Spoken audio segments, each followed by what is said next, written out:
What's up, guys? My name is Tai Zen. In this video, I want to talk about how feminism is in Vietnam and Southeast Asia, right? Like when you go to Vietnam, to Cambodia, to Thailand, places like this, you're going to be kind of shocked when you see how women are treated here in Southeast Asia, okay? And I haven't been to China or to places like that yet, but I'm sure it's the same because the Southeast Asian culture is derived from a lot of it is derived from the Chinese culture, so I would not expect it to be any different, okay? So let me start off by, I guess, kind of like sharing how feminism works in America, okay? In America, I lived there for over 40 years, and the way that women are treated in America is they are what's called, in America we call women are put on a pedestal, okay? And so in a pedestal is a concrete or a wooden block, a block of wood or a column of wood or concrete or steel that's heavy that you put in one place, and then you put some really expensive artwork or decoration on top of it, okay? So like you can have a concrete column, and then you would put like a statue, the statue, the head or the bust of somebody famous on top of it. So whenever we put something on a pedestal, that means that we put a lot of value on it in America, okay? Or if we put like a expensive flower or expensive fruit on a pedestal to show it to our guests, then that's because we believe that fruit or that flower has a lot of value, okay? So the culture in America is that we put women on a pedestal. Like, you know, like we're taught to be that if we are gentlemen, we have to open doors for women. You know, we let them sit first before we sit down, okay? In Asia, right? The men don't open the doors for women, okay? If you do that, you're considered a very low value in society, okay?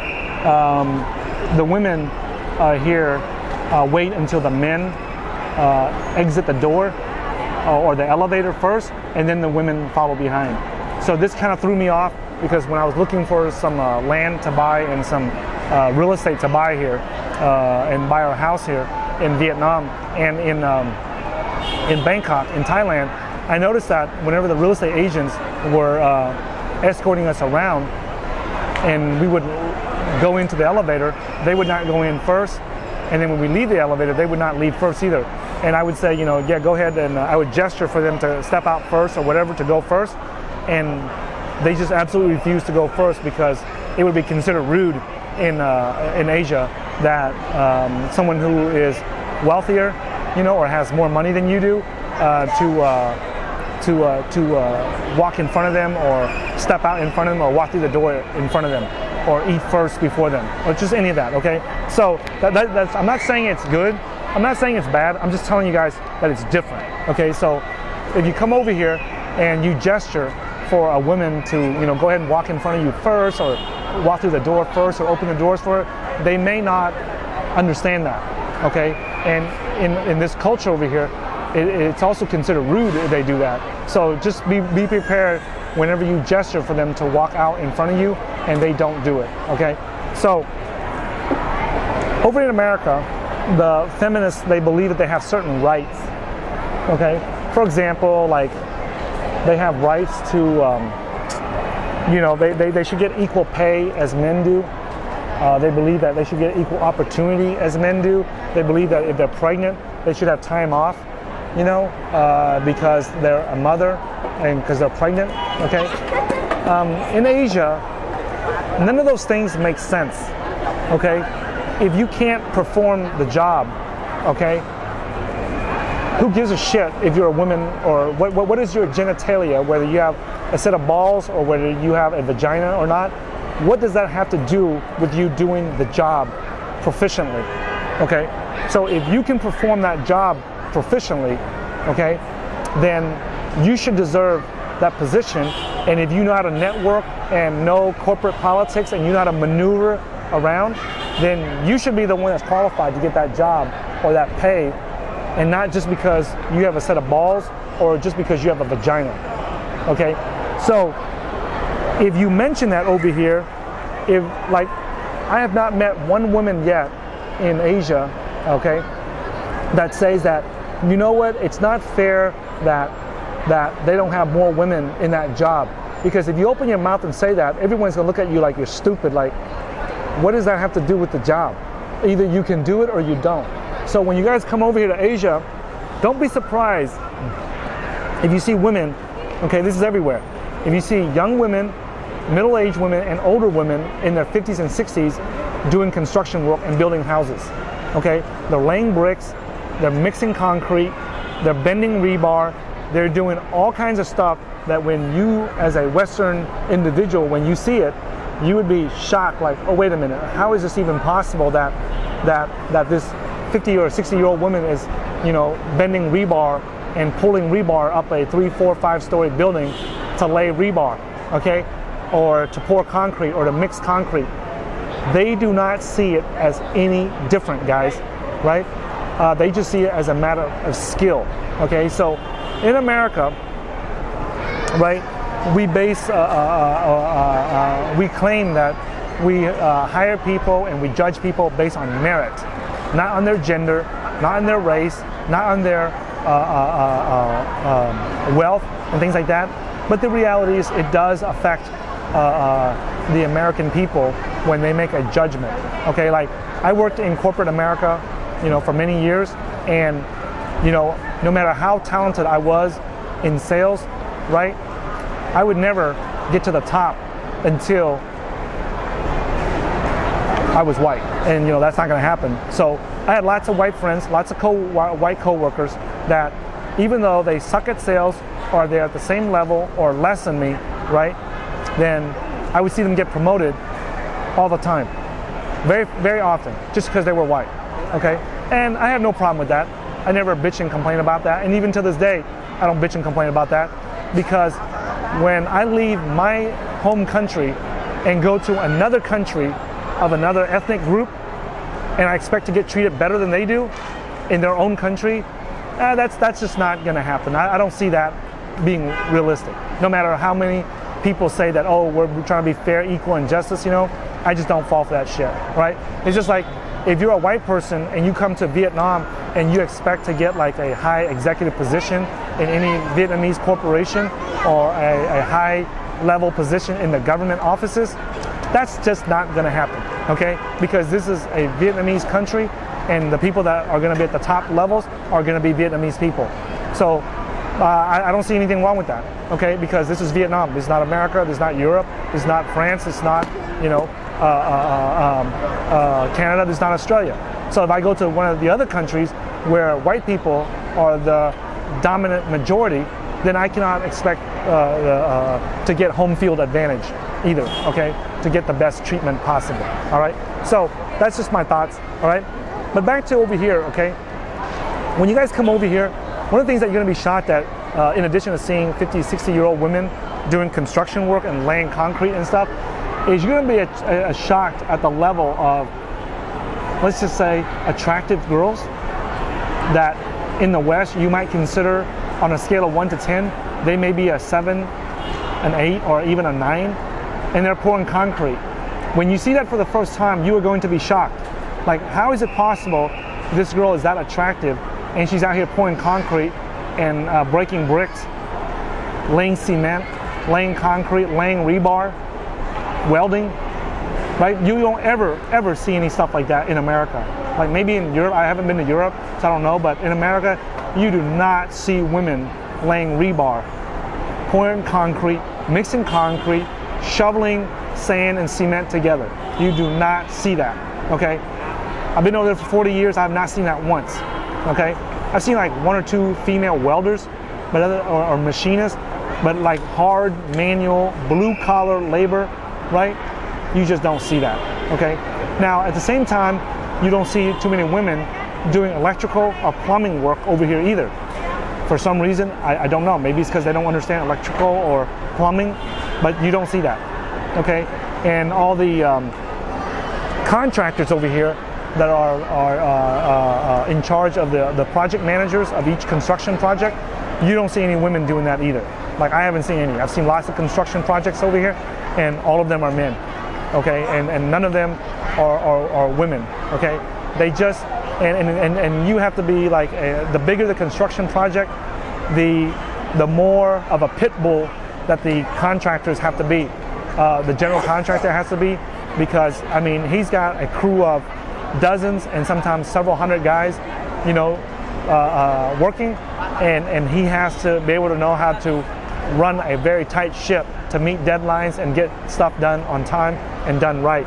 So because of that, I just don't see that a woman is fit for something like that, to be, you know, screaming, yelling, and hollering, and being able to talk to high-level executives, and then at the same time switch and drop back down and talk down to the common guy, the blue-collar workers at the same time. That, you know, to be able to communicate at that level where you bring yourself up and then bring yourself back down to communicate to every level of people on the construction site. That just, it takes a very, very special type of communication skill to be able to do that. And for some reason, I don't see any women doing that, okay? I don't see women doing that in America either. So maybe that's just something that men just naturally do better at, okay? Being able to, you know, bring themselves up to a higher level to talk to the investors and white collar people, and then bring themselves back down to talk to the blue collar people, okay, at the same time, in the same day, okay? So that's just something that you guys want to be aware of whenever you guys come over here.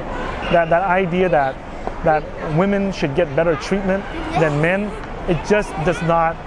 I have not seen a single evidence over here in Vietnam or Thailand or in Southeast Asia where that is the case. People just don't give a shit about that. Like, to say that, hey, I'm a man, I should get better treatment, or I'm a woman, I should get better treatment, is just so weird to the people over here. In Asia, in America, and in the West, that seems to be normal.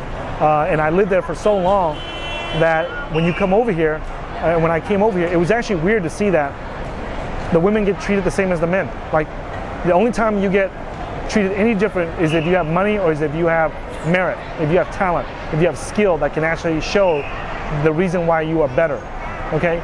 So like, if you meet a female entrepreneur here and she has 50 employees or 100 employees, and people treat her better, or she walks around like she's a better entrepreneur than a guy or a man that only has 5 employees in his business, people believe that she should have the right to be cocky and be arrogant and to be feeling superior, because she's able to run a business that hires 100 people versus a guy that runs a business that only hires 5 people.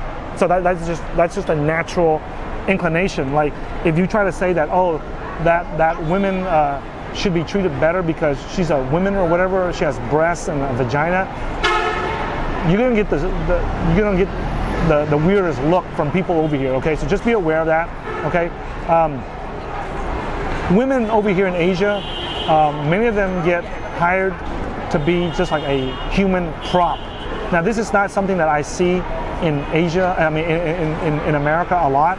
Like, you don't see a lot of, like, there are such things as promo girls, right? Where they go out there and promote like Red Bull or Budweiser or alcohol or liquor or a club or a car or something like that. But again, the women are put on a pedestal and they're seen as like a goddess, or they're like, you know, God's gift to men when they're being hired as a promotional girl to do promotional for cars, events, motorcycles, food, things like that. Over here, when the girls and the women are hired to be promo girls to promote a food item or an alcohol or an event or something, they are hired as kind of like a just like when you go to like a how do you call it? Let's just say that when you have an event and you put the tablecloth on the table so it looks nice and it looks clean, it looks beautiful, or you might put vases of flowers in the event hall or at the conference or at the meetup to decorate it and make it look nice. That's how the women are hired over here. They're hired to wear nice clothes, nice dresses, and to stand there and look pretty, as if they are an ornament. Okay. Matter of fact, I think that would be very hard for a Western girl or a Western model or a Western promotional girl to work in Asia. It's just my personal opinion, because they're not put on a pedestal. Like, you know, in America, when you go to a car show, right, the women that are standing next to the car, they're seen as like a goddess. Like, you know, the attitude and the air, the atmosphere that they carry is like, you know what, get away from me, you're a bunch of fucking losers, don't come near me, don't ask to take pictures with me, don't, you know, I'm too good for you, right? You'll never have a chance to get into my pants or sleep with me or have sex with me or even touch me, okay? So that's the mentality and that's the attitude that they have. Whereas when you come over here to like a car show or an event over here where they have the models and the women here, it's gonna freak you out because they are happy to take a picture with you. You are going to freak out when you go up there and you stand up there and hug them or put your hands on their shoulder and take a selfie with them, or stand next to them and take a selfie with them. They actually think it's cool that you want to take a picture with them. Okay. The women here don't have that bitchy attitude like in the West, especially like in America, right? American women take the gold medal for having the bitchy attitude. Over here, when you meet, no matter how hot the girl is, they don't have that concept of the bitchy attitude, okay? So when you come talk to them, even if they don't like you or they're not interested in you sexually or romantically, they will still talk to you politely and say hello to you and laugh and joke with you, okay? And they won't look at you like, get away from me, get away from me, okay? They don't have that attitude, okay? It's because they don't think that they're better than anyone. They just think that they're just another human being that you want to meet, and you are a man and they are a woman. So if you find them attractive and you come talk to them, they think that that is normal. In America, when an attractive girl, when you go talk to them, they look at you like you're a piece of shit. Like, why are you talking to me? Go away, right? As if, like, and then they go home and bitch and cry about why they grow up lonely and they end up settling for some ugly dude or some fat dude just because they don't want to die single, okay? So feminism kills a lot of relationships in America and in the West, okay? I see, like, even on my Facebook today, I still see a lot of girls that are considered attractive in America, and they're still single. They still can't find a boyfriend. They still can't find a husband, and it's because of this feminist idea, okay? In the West, that's killing the women there, and I think that it kills and it prevents a happy relationship with men also. Because I think that a lot of the men in the West are trying to be a gentleman and they're trying to do the right thing as a man. You know, if you just deduct all the soft-ass snowflakes, okay? But most of the men in the West and in America that I meet, they're trying to do the right thing. They're trying to be a real man. They're trying to be a gentleman to a woman and be the man in the family. But a lot of this feminist bullshit in America really castrates and demasculates the men in America, and I don't see this trend stopping. I see this trend continuing. Maybe with the real men like Donald Trump becoming president and reversing the course and bringing conservatism back into America. Maybe that it'll eliminate a lot of the soft-ass snowflakes and bring increase the number of real men in America versus the soft-ass snowflakes, okay? So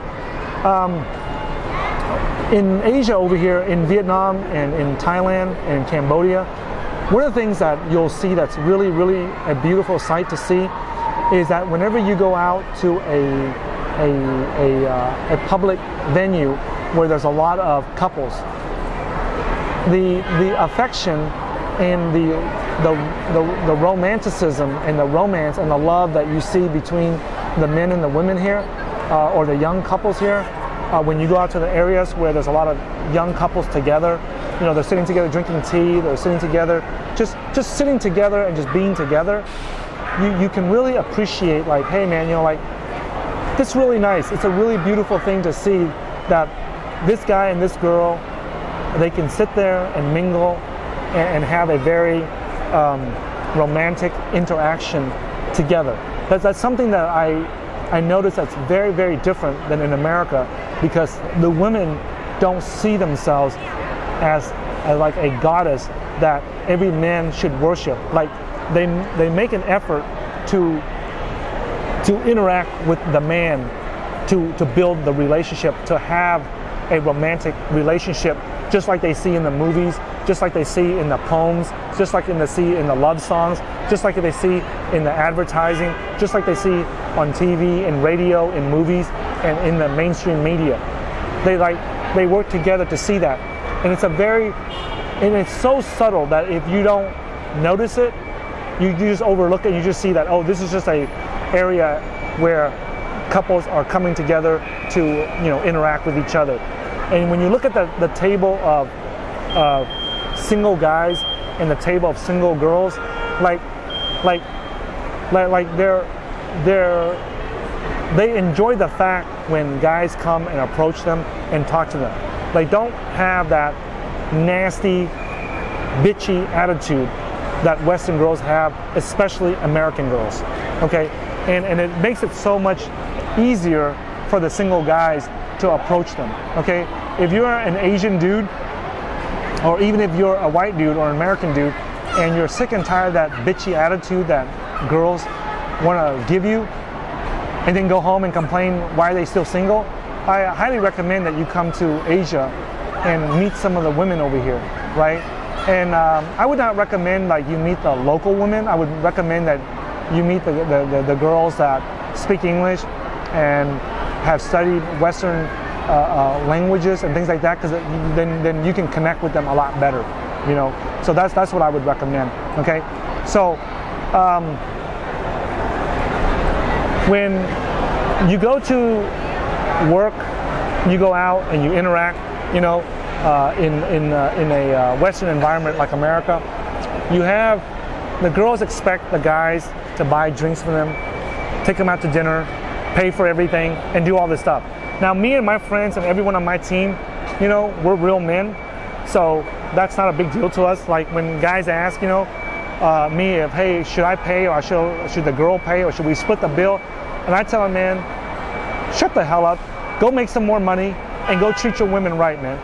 Even if you only take her out for one day, one night, 1 week, and you guys break up, or you move on to somebody else, don't be a damn soft-ass snowflake, okay? Don't be a damn beta male. Go out there, work your ass off, do what you gotta do, make enough money, so that when you take a girl out, you don't ask a stupid question as, should I let her pay, should we split the bill, okay? Don't ask it. Be a man and go out there and do the right thing. Take care of your women, even if you only know her for a day, okay? Even if you only know her for one coffee break. Be a man. Stop being a damn boy and then expect the women to treat you like a lady and then act like a boy and ask whether or not you should pay or she should pay or split the bill. Don't ever ask me something like stupid like that. If you have that question in your mind, unfollow our channel. Don't follow me, okay? Until you grow up, all right? Anyways, guys, I hope this video helps you guys out understand between the feminism in America and the feminism in Asia. Now, I've got to mention that there is an advantage and a disadvantage. There is a benefit to either side, okay? The benefit to the Western women because of this feministic attitude, right, is that you see more women, more Western women as big-time models in the world. Like, if you ask, like, hey, who's a famous model or who's a famous, beautiful woman in the world, most of the time, people will think of a Western woman before they think of an Eastern woman, okay? However, the downside is that because we don't have that feministic attitude over here, that feminism over here in Asia, you don't have too many women, attractive women, beautiful women in Asia rise to the ranks of like supermodels and shit like that, like in the West. So whenever you think of like beautiful, really beautiful, attractive women, like the first thing that comes to your mind might be a Western woman before you think of an Eastern woman, okay? However, if you look at, and I know that you guys are gonna think I'm biased about this, okay? But if you compare real natural beauty, okay? I believe, in my opinion, okay, because I've interacted with lots of women in my lifetime, so I can, you know, I feel like I'm qualified to say this. If you take women on a scale of 1 to 10, okay, in my opinion, when it comes to like natural beauty, whether it's white women, black women, Hispanic women, Asian women, Russian women, just anything, right? The most beautiful that they're ever going to get is around a 7 or an 8. Natural beauty, like no makeup, no nothing, okay? And you just put them on and just compare them. It doesn't matter what country, what ethnicity. There's beautiful black women, there's beautiful Asian women, there's beautiful white women, there's beautiful Latino women, right?